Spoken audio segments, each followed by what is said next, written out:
Remember school? We knew every exam. We knew the dates a year out. We knew the next grade. We knew what to do next. We were so structured in this system of schooling that once we left, adulthood seems like a scary place because there are no such plans in place. So today I'm here to help you with that, with career planning in just 3 steps. So let's get started.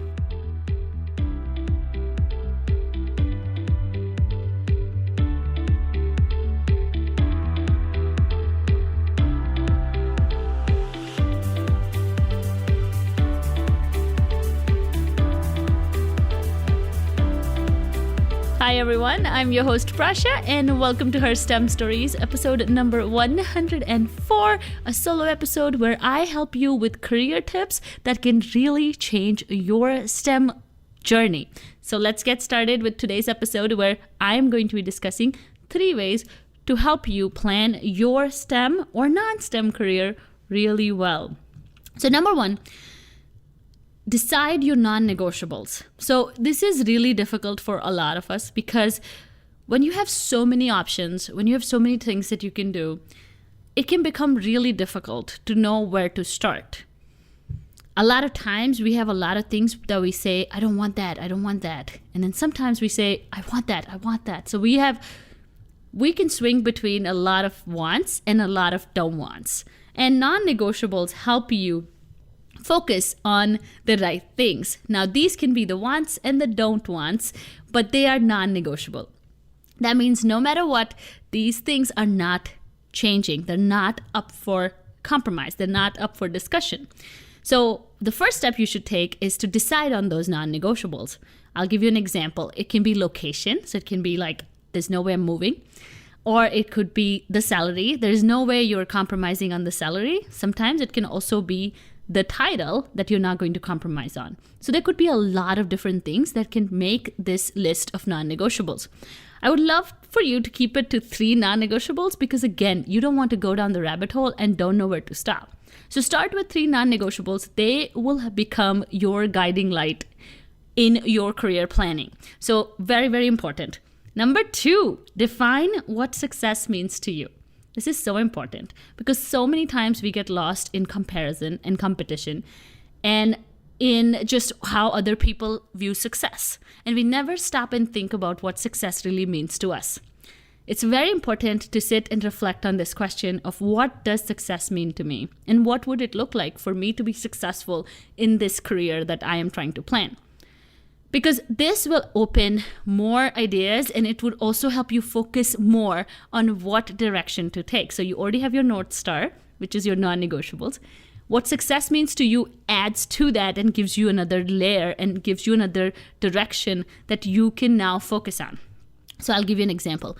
When I was pursuing a promotion, the title was important to me at the time.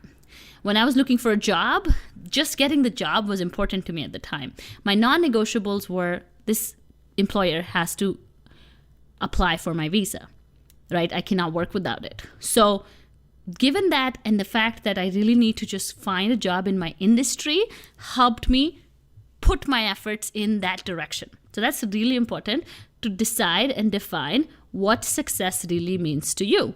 Because it is so diverse and it's so personal. And I actually touch up upon this in episode 100. So if you're interested, go back and listen to that as well, where I kind of break down this whole concept even more. What does success really mean to you? And how it's so diverse and personal. So it could really mean promotion, it could mean more money, it could mean better employer, it could also mean just getting another, just getting more bonus.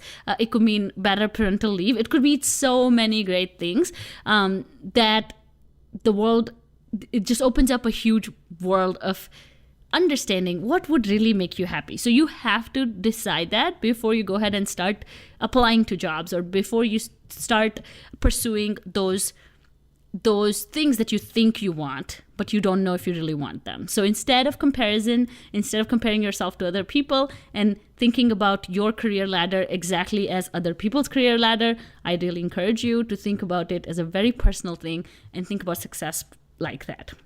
And number 3, plan the next 3 to 5 steps or 3 to 6 months. So a lot of times when it comes to career planning, we really do not know how far out should we prepare. And so sometimes it's good to start with a 1 year or 5 year vision and work your way backwards. Other times it's really important to just get started. And that's where you need to use the 3 to 5 steps rule, where you're saying, okay, this is where I want to go, my non-negotiables. I understand these are the things that I can't change. And this is what success means to me. So let's find a job that satisfies both those criteria and let's start applying. So the 3 to 5 steps involved would be, okay, first deciding on those 2 things, then starting the application process. What do I need for the starting part? It's the resume. So let me hire someone to help me with my resume. Pro tip, always hire someone for your resume, especially if you're in your mid-career or if this is your first or second job. Please hire someone. They will be really helpful in structuring your resume. Resume is the most important document for job search and for your rest of your career.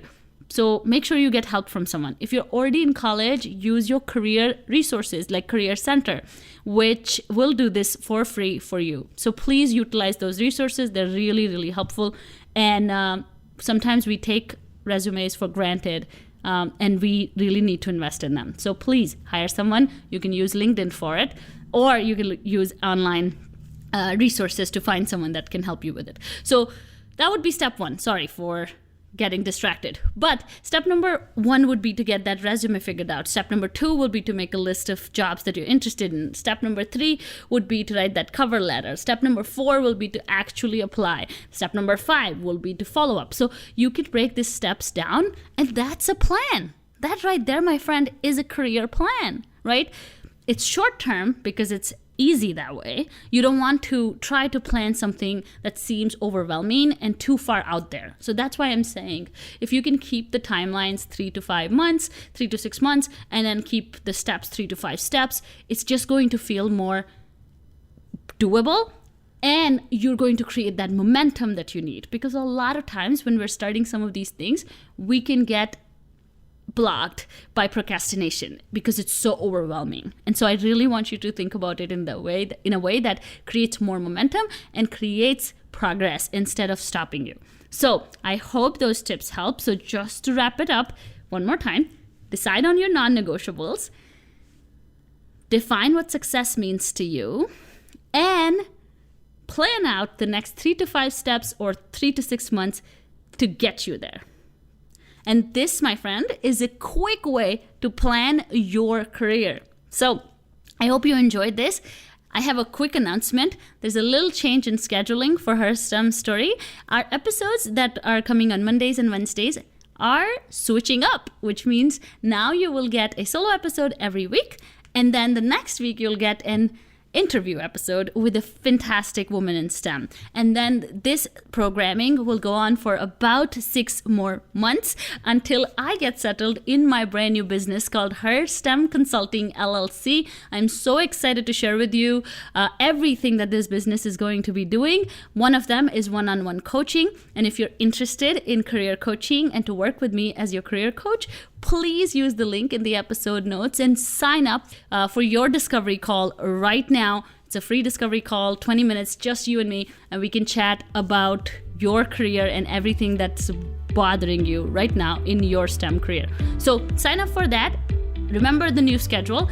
Don't forget to subscribe, rate, and review this podcast, and I will see you again next week. Thank you so much for listening. Bye.